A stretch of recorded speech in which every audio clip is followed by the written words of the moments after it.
right? You said one of the three, right, to go off the board. I want it to be, You number want to be one. I want to one. be the one to go off the board. So if I have to go out there and continue to prove why I'm the best, and I have the opportunity to do that, I'm gonna do it. Odunze is being slept on this year as a top-tier wide receiver. He's being overshadowed by the name of Marvin Harrison Jr. and the elite movement skills of Malik Neighbors. But I will show you why he should be considered above both of them. We will start with his positives, which include his elite hands, and move on to his contested catch ability, show his run blocking, and then also show how much defenses fear him. First, let's show off his hands. There are so many plays showing his ability to effortlessly pluck the ball away from his frame, which was the main downfall of Quentin Johnston last year and Darius Hayward-Bay before him. And these are his direct size comparables. Odunze is actually taller and weighs more than both. His ability to effortlessly catch and keep moving at the same speed reminds me of Deebo Samuel or Garrett Wilson and their ability to do the same. There are so many plays being shown here showing his effortless ability to pluck the ball out of the air and show his very strong hand. Next is the ability to catch in traffic. The NFL is going to involve a lot more contact at the catch point than in college. Primary slot receivers and Big 12 receivers have had major issues with this once they got in the league. Just look at what happened with Jerry Jeudy, Jalen Reagor, and Corey Coleman. Penix has some amazing throws, but will also throw to Rome if he is entirely blanketed in coverage. Rome still catches everything that comes his way, which is absolutely amazing. And the ability to attack the ball the way he does separates him from J.J. Arcega-Whiteside and N'Keal Harry before him, which failed in these regards. Remember that he was playing with a broken rib for a good chunk of the year. Next up is run blocking. His run blocking technique was way better as the year went on. The effort was always there, and he will always help out an offense immensely whenever he has the opportunity to run block. There are many examples of him absolutely burying defensive backs here and moving them so all of his players can benefit. Something else that all 22 film shows is that defenses seriously feared him more than highlights could ever show. Putting him in motion moved the whole defense and allowed others to be wide open, including his tight ends and wide receivers. When Rome is in motion, several people follow. As you can see from these clips, sometimes 2 to 3 people move with him. This was not seen with any other player that I watched. What was unique about Rome Odunze is that when he went into motion, it was only to help out his teammates and it was not to get a free release. These are the kind of double and or triple teams that an elite player would require in the NFL. This is a quick summary of the broken playability and how open he can get in these situations. The effort never takes a step back, regardless if he is the primary read or not. Among all the wide receivers I've scouted so far this year, his effort play in and play out is his route running was easily the biggest pleasant surprise I've had. It took a noticeable step backward for several weeks after his broken rib and punctured lung. If you watch games before the injury and the last 3 games that he played at the end of the year, it is night and day. Not all of these routes target him, but it shows how open he can be, regardless if he is targeted or not. His release by the end of the year was fast and confident. He showed the ability to sink his hips well on routes by the end of the year. When people say he does not separate well, I do not think they watched all the games this year and only picked a few in the middle of the year. Especially in the playoffs, he was open pretty much at all times at a much higher rate than Neighbors or Harrison.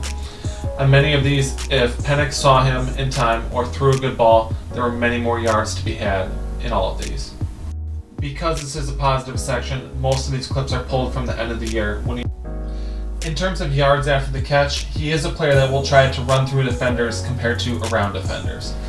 He does break a good amount of tackles, but is not incredibly slippery. Overall, he has pretty solid vision, but this is more of a medium strength than a real strength. He does do some damage on screens and shallow routes, but overall, it is not what you are drafting him for. Something I noticed when I went through film is the amount of pass interferences he draws or times he was held.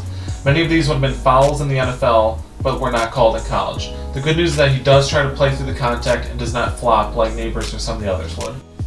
These clips just show some examples of the pass interferences committed against him, but he could have easily had 200 to 300 extra yards if he was not held to the same rate that he was. I did not see this level of holding on many of the other wide receivers that I scouted.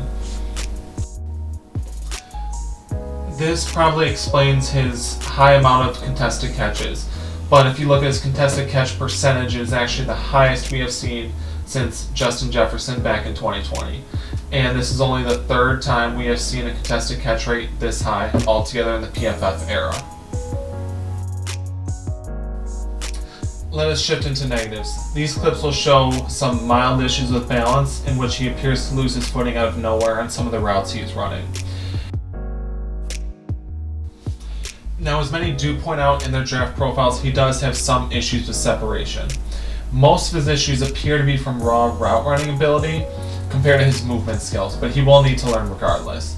Later in the year, routes and separation level did look much better and looked like it clicked for him by the end of the year. Most routes on the boundary he is not the best at unless it is a back shoulder throw. He thrives more in the middle of the field and deep. The route running strength is almost the opposite of Marvin Harrison Jr. Marvin mostly lives on boundary receptions and comeback routes, which Rome is not the best at all.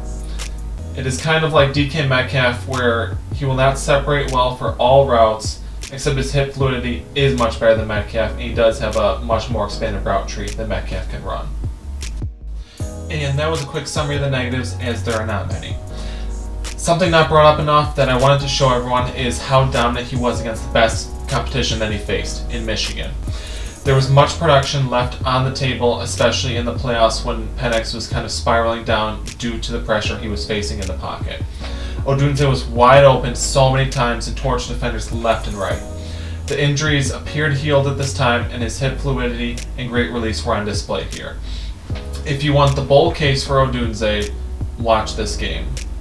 The whole Michigan game, he looked generational above anyone I have scouted the last few years. If you gave most people just this game to watch for the year, he would easily be the Marvin Harrison Jr. of this class, and it would not be close.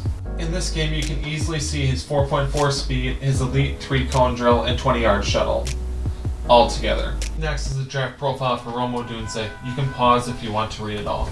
I firmly believe that analysts did not watch all of his games this year based on what I've heard them say. I've watched every target from him this year and 9 full games of all 22 film spanning the entire season. There's really nothing to dislike in his game, and I would argue that he is a better prospect than the other two listed in the same tier, and is the best prospect since Jamar Chase. His physical athleticism is underrated and prevents him from being the next J.J. Arcega-Whiteside or N'Keal Harry. He has the elite catch and traffic of a DeAndre Hopkins, he attacks the ball like CeeDee Lamb did, and he can glide off the line in his release like Amari Cooper. I'm not saying his traits are as elite as those players in those categories, but they are not that far off. Jamar Chase, Amari Cooper, Mike Evans, Odell Beckham Jr., and Julio Jones are the only prospects I would put ahead of him since 2008.